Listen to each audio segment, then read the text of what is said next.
women sleep in the middle of the bed anyways. I don't know why you even concerned about this.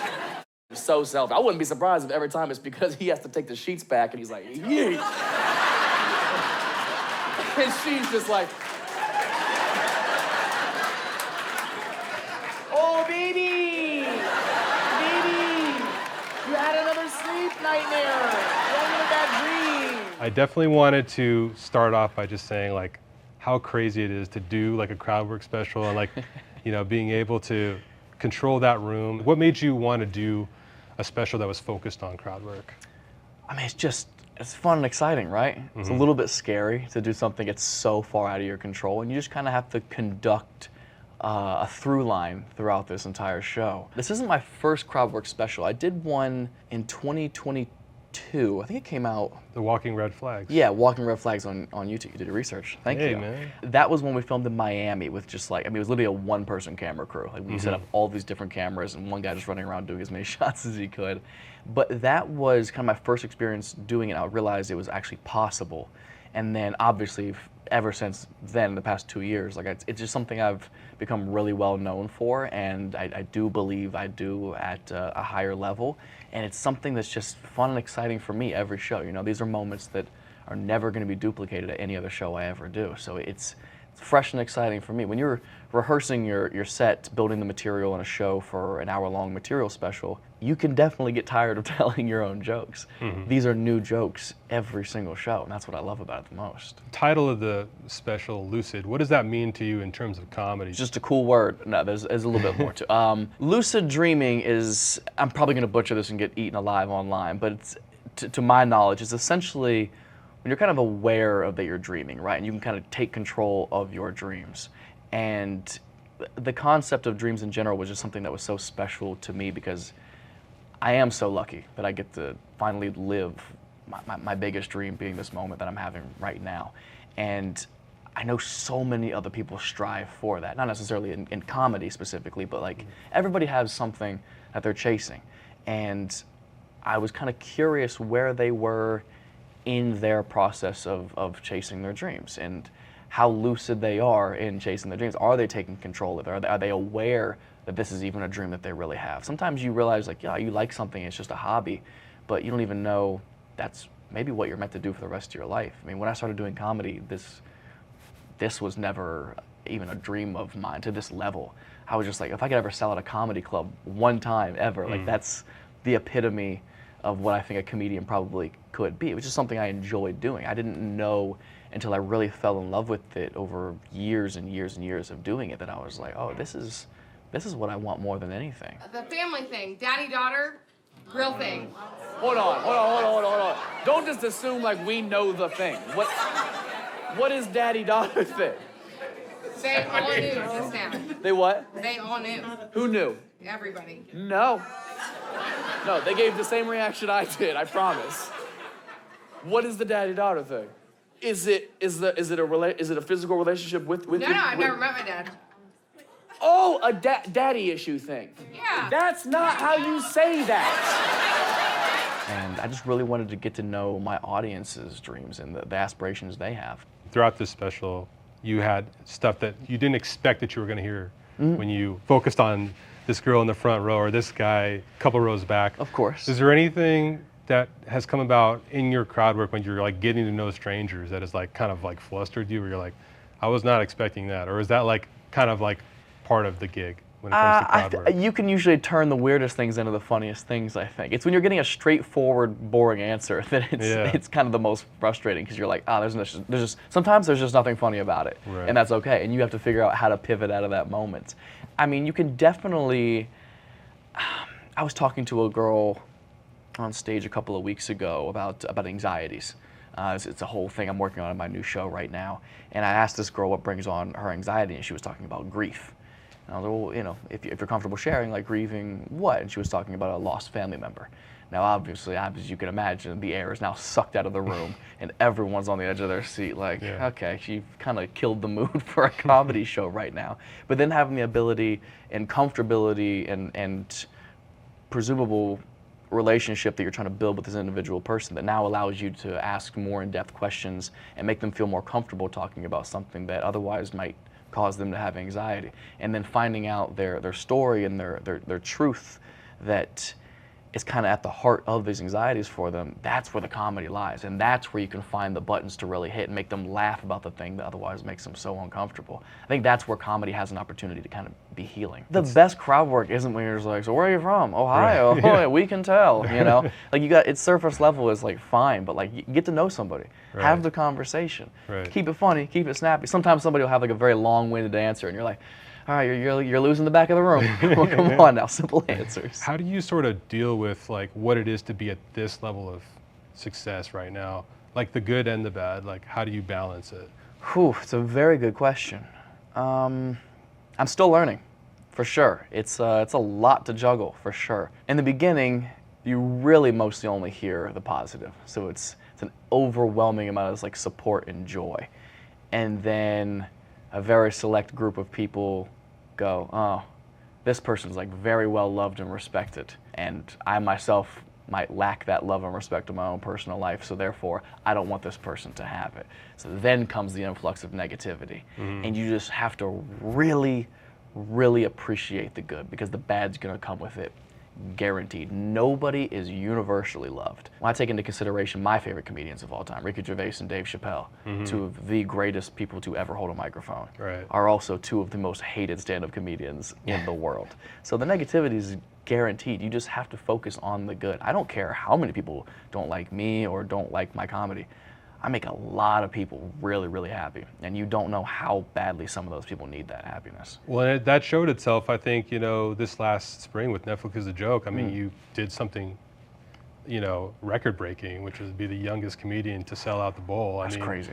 Talk about that really quick. Like, how did that whole thing come about? What was it like getting the call that you were getting that gig, but also like being there on stage? Like, what was that moment like for you? Man, it's nuts. It's 17,000 people.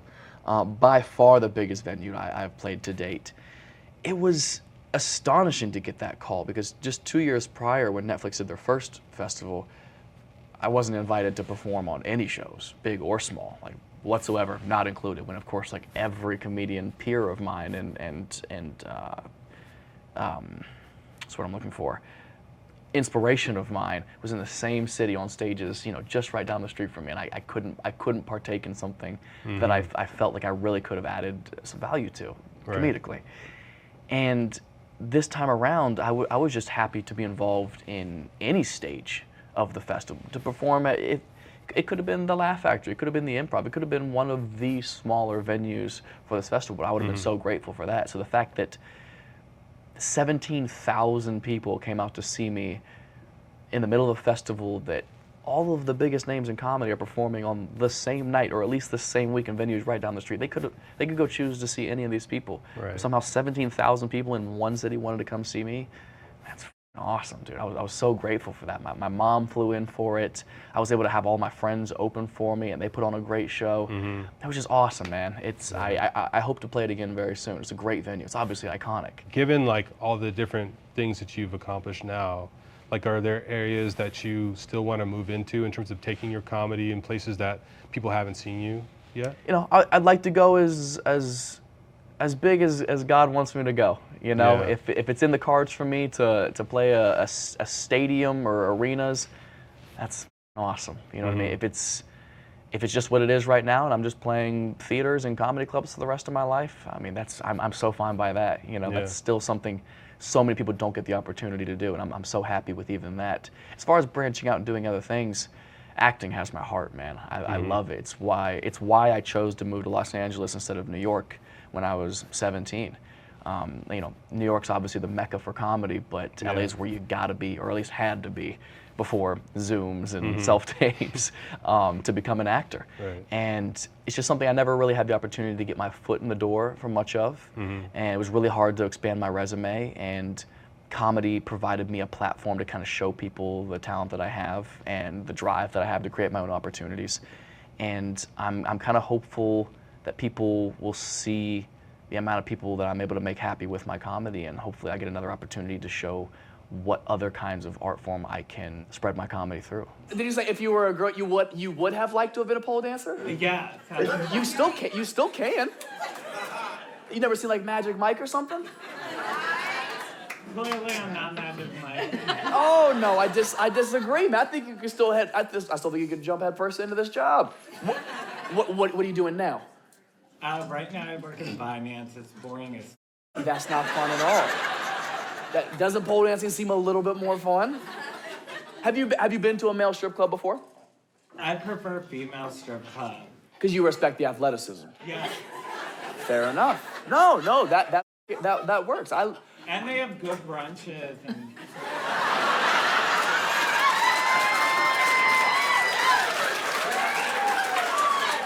That is the last place you want to find a hair in your food, dude. Do you remember anything about like your first stand-up or anything about like kind of like starting out? Yeah, I almost shit my pants, dude. At comedy clubs, the open mics, they usually have like a little on-deck circle, right? The table off to the side right over here. That once that comic's up with their 5 minutes, it's your turn. Yeah. And I remember being at the on-deck circle, and I had this, my jokes memorized, so I thought, wasn't too nervous, and the host goes on stage and he's like, "Oh, we have a first timer tonight. Give it up for the uncomfortably young Matt Rife." Butchered it immediately. First opportunity ever on stage, and as soon as he called my name, I thought my butthole was gonna drop out of my body, dude. I was so nervous. I had never had stage fright before in my entire life, and I was like, "Oh, this is what that is." I had been class clown. I've been making my classmates and my friends and family laugh for years. Never had any kind of nerves. This scared me. And then I got into the set. I opened with some joke about Justin Bieber, who was obviously the biggest thing on the entire planet at that time. Right. And I got into the set, and it went great, man. And I ended up going back to the open mic every single week for the next, I think it was like almost the next year straight.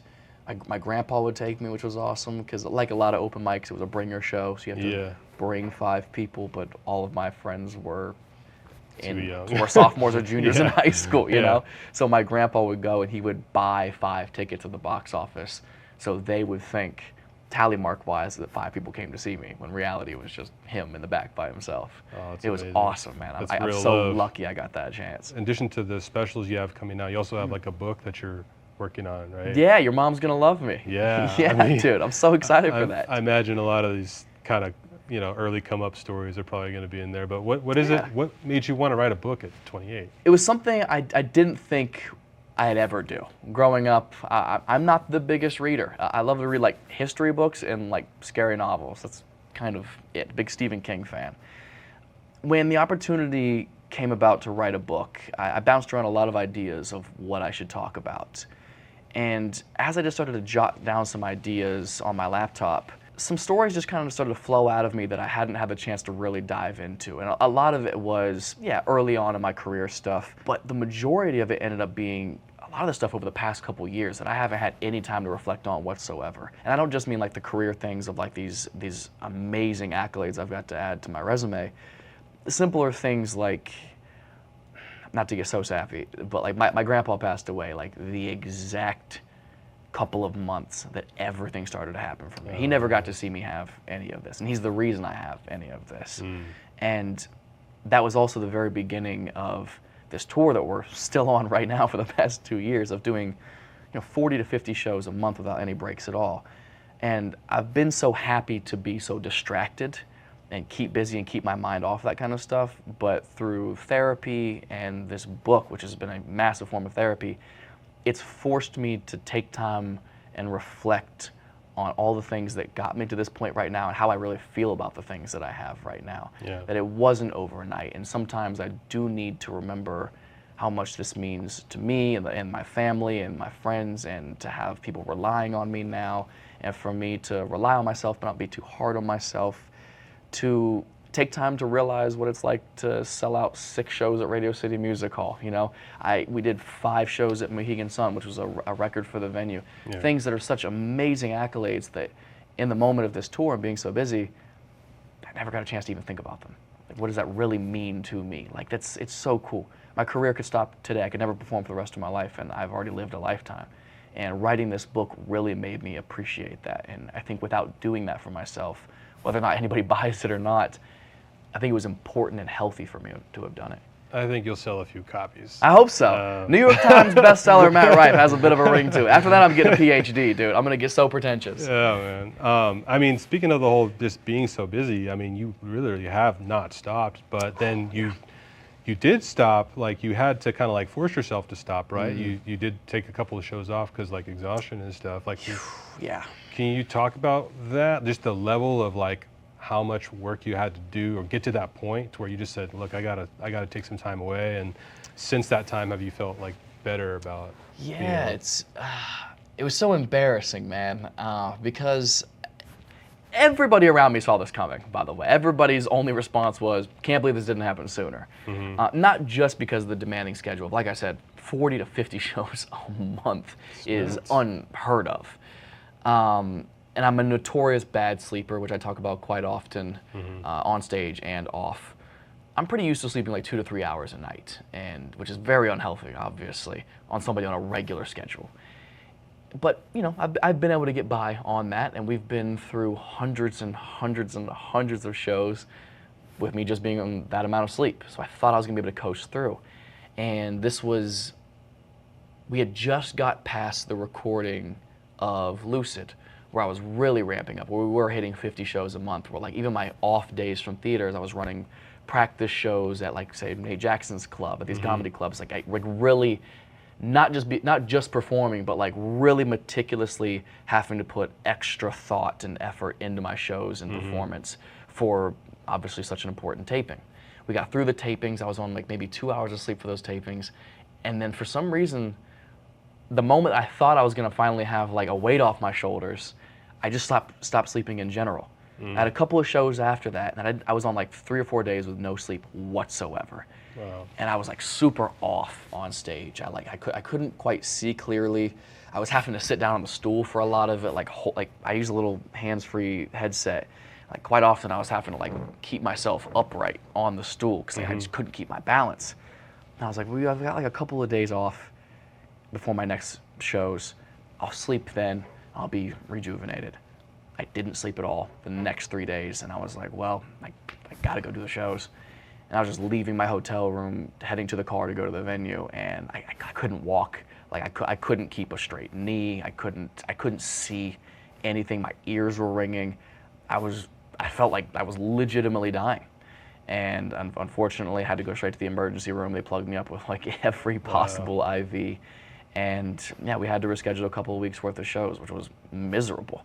Yeah. For so many reasons. Most importantly, the worst was, if I felt like I could have done that show, I would have done it. But aside from physically not being able to do the show I was heading to, it wouldn't have been what they deserved.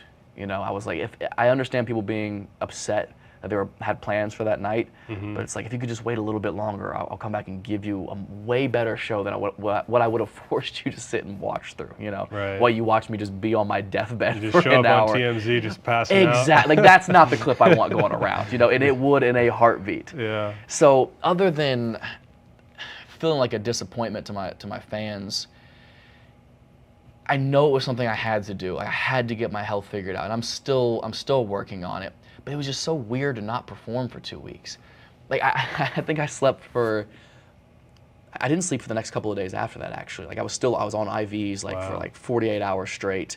They were trying to give me a bunch of different medications and stuff to help knock me out, and it just wasn't working. When I finally did sleep for like 2 straight nights in a row, I called my manager and I was like, do you think we could still do the next weekend? Like, I know we rescheduled them, but like, do you think we could like go back and do it? And they're like, are you f***ing crazy? Like, just because you don't feel the pain in your ankle doesn't mean you didn't shatter your shit. Right. You know, you still have to rehab yourself. You still have to figure out healthy boundaries for yourself and a healthy routine to help maintain, you know, because we still have a lot more shows on this tour. And I'm on a tour for the rest of my life. And I have to figure out a healthy balance of how to take care of myself and be able to give my fans exactly what they want, exactly what they deserve, and exactly what I want to give them. Do you just have hater blockers on? Do you just not worry about it? I wish they were easy to ignore, but they are persistent for Yeah. sure. Really looking forward to a lifetime of haters. This is going to be great. Yeah.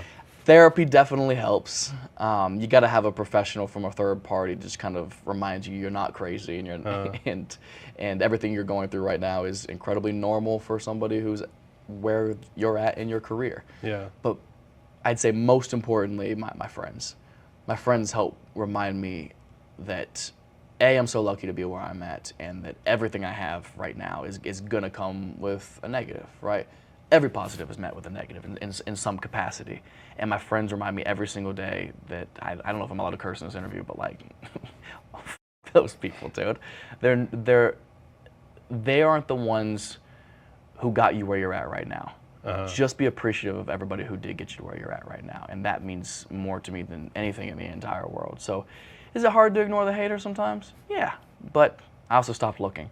I used to be avidly online. Now I don't anymore. I used to avidly respond back to people. I used to love it. Like nobody could be meaner than me if I really wanted to be. But you can't do that, because whether or not you feel like you won that interaction, like you had a better roast than what this troll or hater had to you, doesn't matter. You gave them exactly what they wanted. All they want is attention. What's your dream, man? I'm a stay-at-home dad. Stay-at-home dad. Nice, dude. Yeah, you got dick on you for sure, man. She just letting that slide, dude, for sure. How many kids do you have? Little boy and a girl. It took you a minute. He didn't choose their pronouns yet. Let's be patient. Let's be patient. How old are they? 9 months this Thursday and 11 years old. You have a 9-month-old? Yeah. You shouldn't be here right now. Is that the wife and mom? Yes. Okay, wanted to make sure. You never want to. Charlotte, you never know. Now, obviously, you have to be in a good position to allow him to be a stay-at-home dad. What do you do? Interventional radiology. What? Hold on. Those are two very different words. So radiology, like x-rays and stuff, right? Fancy x-rays. Fancy x-rays, got it. Intervention? Does that mean like a group of people, you just get them to go into a room and they're like, fucking get in there? How do you do an intervention radiology? She assists people that save lives. She can speak for herself, okay? First and foremost. Talking to someone who's still in their 20s, like about legacy seems crazy, but what do you think about that? Like what you want your legacy in comedy to be at this point? Because you checked so many boxes, but like at the same time, like, you have all this drive. It's a very deep question. You know, it's hard to say. That is the new anxiety, by the way. This is what I deal with quite often, is before, 4 or 5 years ago even, the anxiety is, am I ever gonna make it? Whatever you see making it as being, right? That ceiling for you. And then once you get to a point that you feel incredibly accomplished at an early age, the new anxiety becomes, how do I maintain this? So as far as my legacy in comedy, I don't know, man. Like I said before, whatever God decides that's supposed to be for me. If I'm lucky enough to go down in conversations with some of the greatest of all time, like a Dave Chappelle, Ricky Gervais, Richard Pryor, Carlin, awesome. It's not up for me to decide anyways. I feel like so often you don't even get a chance to decide what your legacy is. It's how people get to decide what your legacy is sometimes. At least the people that love you do. There's always gonna be people who try to tarnish it, but how many people love you for how long, I think that's kind of the name of the game. So I just want to make as many people happy as I can for as long as I can through so many different outlets, whether it be on stage or a book or movies or a TV show. I just want to give them something to be happy. Gotta just stay lucid dreaming, Stay lucid dreaming, dog. But you gotta sleep, man. You gotta sleep. I'm trying. But the irony to talk about dreams from a guy who never sleeps. Yeah. It's not lost on me one bit. Trust me.